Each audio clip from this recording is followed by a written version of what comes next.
Greetings my fellow Tellurians all over the world, and welcome to the channel. Today we have this Art Deco style watch from the sister company of Rolex.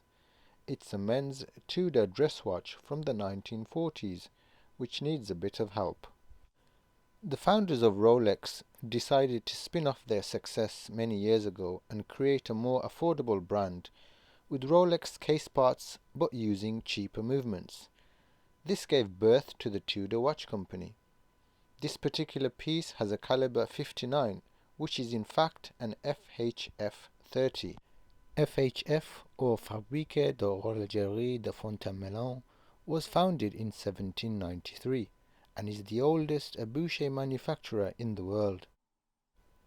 This particular piece is currently not functioning, and the case, dial and crystal all have some issues. The case is brass, which is nickel plated and doesn't look too bad, which was my initial thought. The main focus of the work on this watch was initially supposed to be to service the movement and to try and sort out that poor dial. I did a Rolex restoration video a while back, and a lot of you were curious and wanted to see the dial cleaned up. In my personal opinion, repainting a dial is the last resort. So in this case, we will try and clean it up and see how it looks.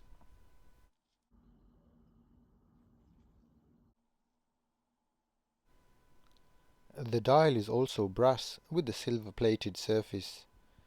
The movement is a 17 joule manual wind movement.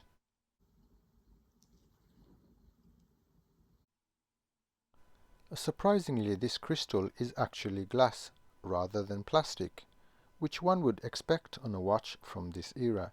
Even the first Rolex Submariners had plexiglass, and they were revolutionary dive watches.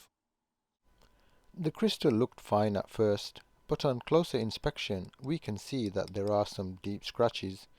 Most people can live with these types of scratches on a vintage watch, but it drives others bananas. So we'll have a go at restoring the crystal as well. It would be rude not to.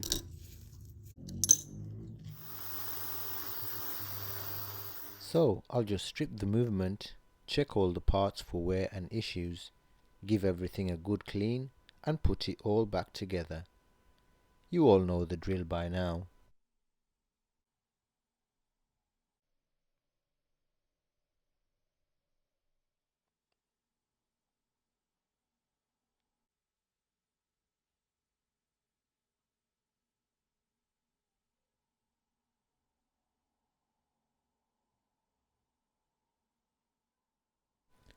For a supposedly cheap, mass-produced movement, even the escape wheel gets its own capstone. Beyond that though, the movement is pretty basic, and the finish and refinements are all entry level.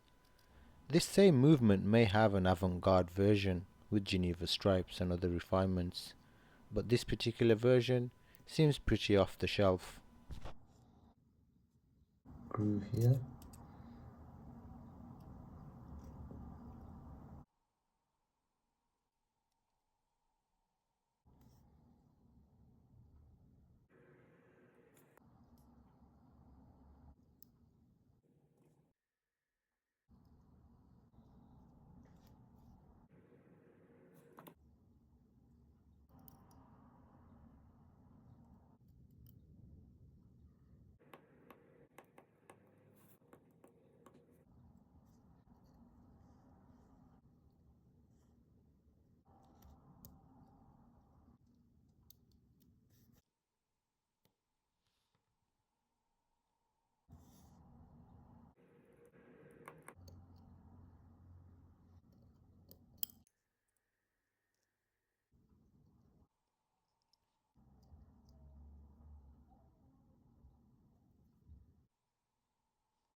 So let's have a closer look at this dial.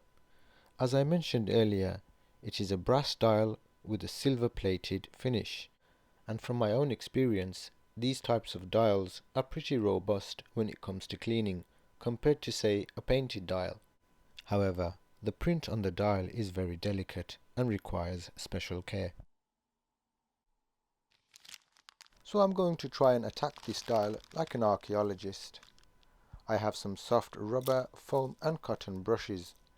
But the main secret ingredient I'll be using is a highly versatile substance with the chemical makeup of hydrogen and oxygen, also known as H2O.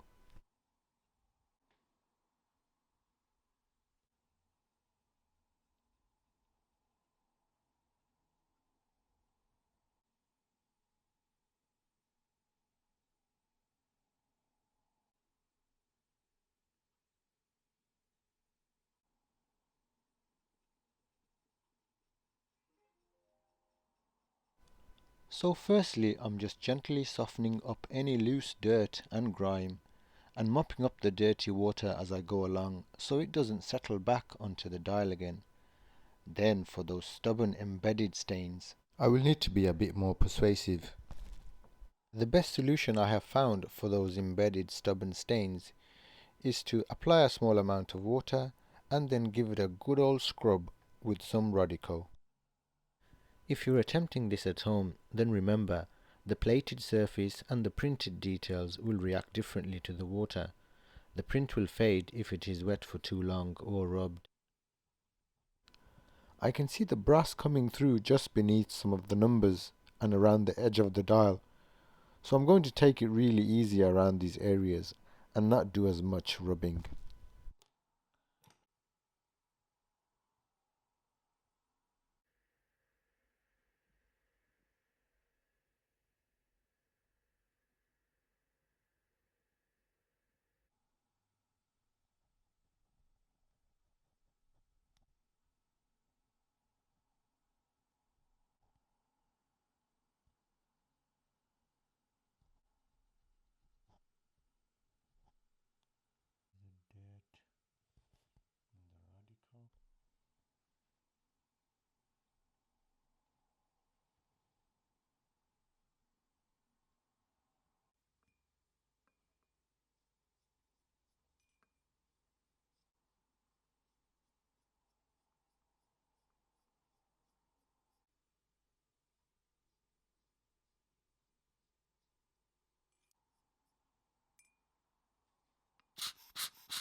So if this is the original crystal from the black and white days, then I would imagine there isn't much technology involved in its composition, unlike modern glass, mineral or sapphire. So it could easily crack and I won't be able to find a replacement off the shelf. So I'm going to try and gently do it by hand with the help of my Dremel.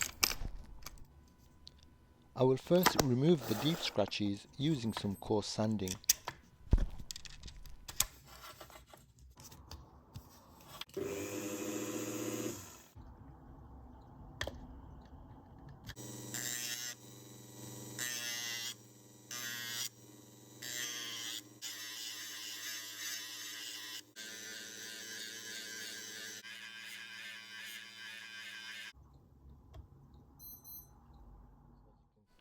So I've just done a small section here just to give you guys a comparison.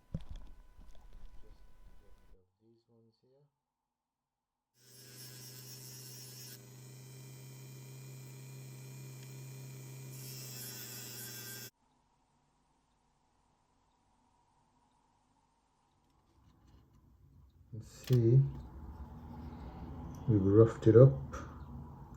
Most of the main scratches are gone. It's a little bit there, I think, just here.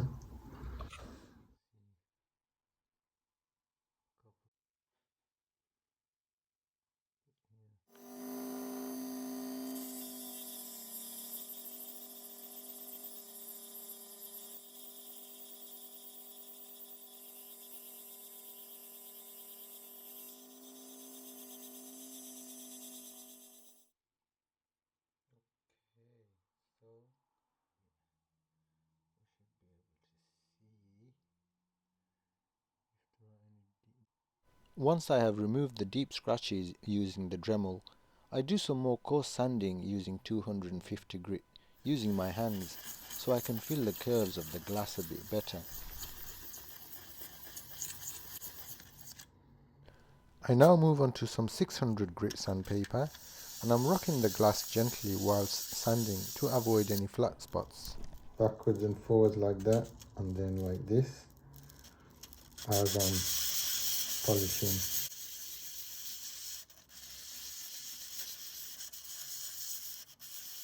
Okay, so I think I'll move on to a finer grit paper now. Move on to the P1000. I have many different grits of sandpaper, so I've used quite a few of the increments. However, you can get away with using 300, 600 and then some 1200 or similar figures closer to these before you move on to the cerium oxide. So we've got our cerium oxide, we've got some water. Make a little paste.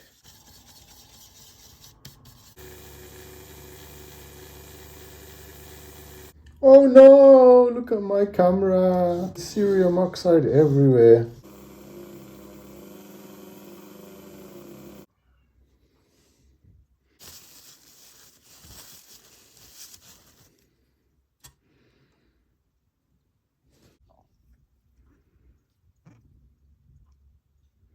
Bidi-bapa.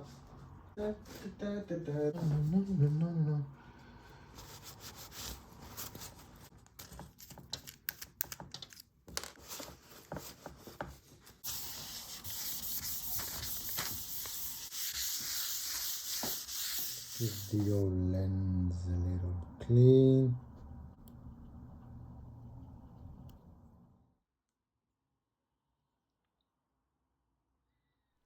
The stainless steel case back is pretty straightforward. It has a brushed finish in the center with a mirrored polish on the outer perimeter. The case didn't look at all bad initially. However, after cleaning it in the ultrasonic, I could see some heavy wear on the lugs.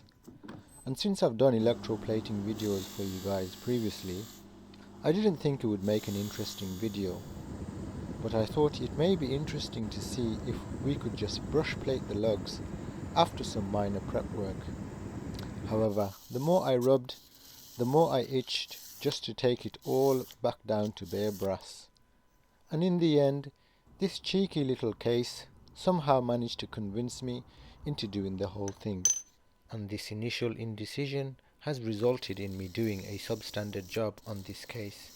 And I'm a little annoyed with myself. I should have just put my foot down and committed to a bare bones restoration on this case from the start. The final finish on this side is brushed, whereas this small angle here is mirrored. So looks like I'm gonna have to do this small angle here with some manual stuff.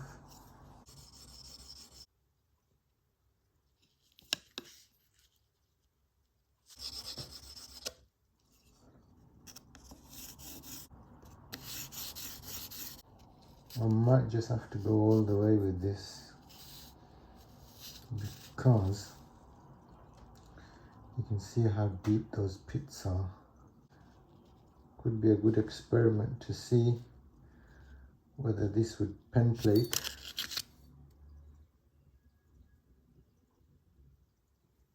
Guess what? I've ended up with a nice flat surface. Same on this side. Nice flat surface.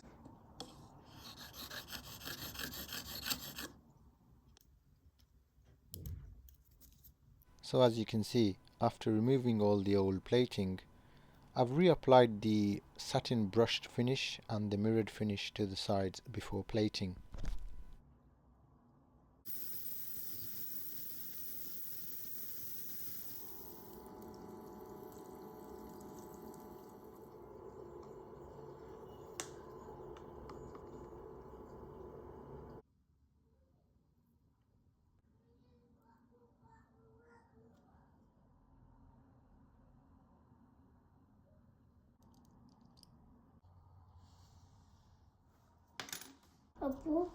Does this always happen to you? Does this always open?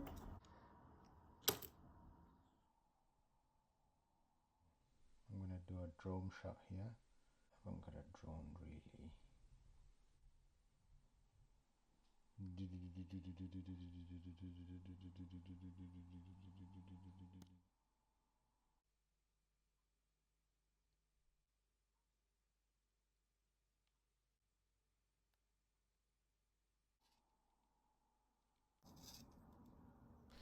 Now I had all these winding tools lined up so I could do a whole segment for you guys on selecting the correct size and how it all works. But sadly the sound quality was so poor, so I will have to redo this segment in another video for you. There you go. Get the plunger. Okay. So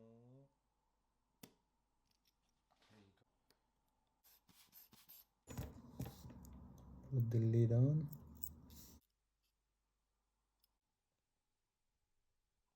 First, we'll remove the balance wheel. Make sure everything is just nice and clean. I couldn't find an oil chart for this movement, so we will use some basic oiling principles. Some 8200 for the mainspring, some thick grease or 9501 for the winding gear, and heavy duty contact points and springs. Some D5 for most of your posts and arbors, some 9010 for most of your pivot jewels, and 941 for the pallet jewels.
These are colorless gems on the palette fork. Maybe the diamonds, huh?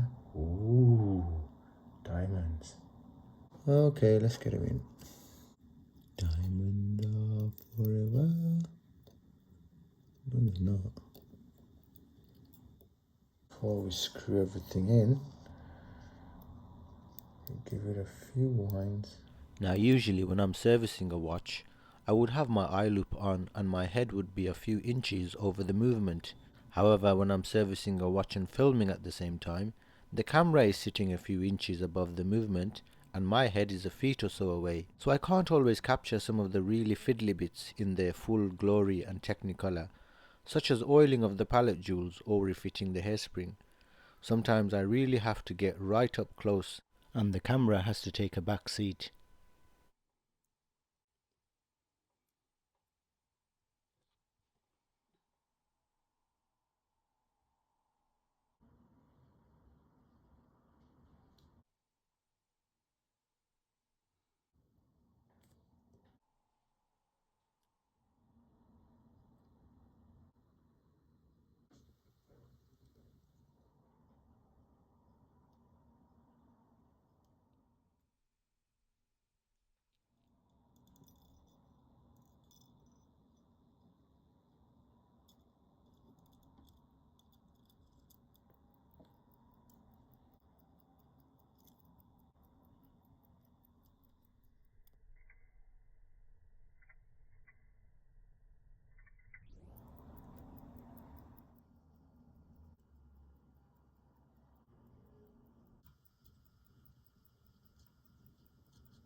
So the amplitude and rate are pretty decent, and the beat error needs a little bit of fine tuning.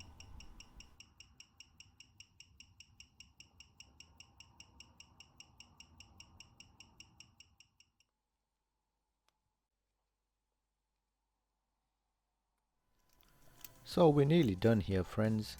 I hope I've provided some helpful tips on dial cleaning for those of you who have unloved watches due to their poor dials. The dial sets the tone for the whole watch, and sometimes even after cleaning, that tone may not always be as youthful as a radiant teenager. But I think we've done enough to this dial for someone to love this watch again. What do you guys think? And so there you have it, folks. Maybe not our finest hour by any stretch, but another long stretch this watch will serve for many an hour to come, I hope. She has a lovely looking face and a healthy ticker now, which should stand her in good stead for many years to come. So thank you for coming along on another ride with me. Stay safe, look after yourselves, and look after one another. Peace, love, and blessings to you all. And if the Almighty wills, I'll see you on the next one. Ta-ra!